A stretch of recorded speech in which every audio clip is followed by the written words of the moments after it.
world order.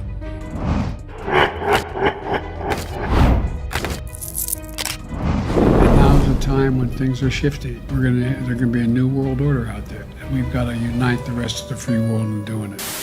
A new world order is emerging. They share a determination to create a new world order to better accommodate their own interests and to reduce US and Western influence. Autocratic leaders from Russia to China to India are united by a belief that it's time to reshape the current world order.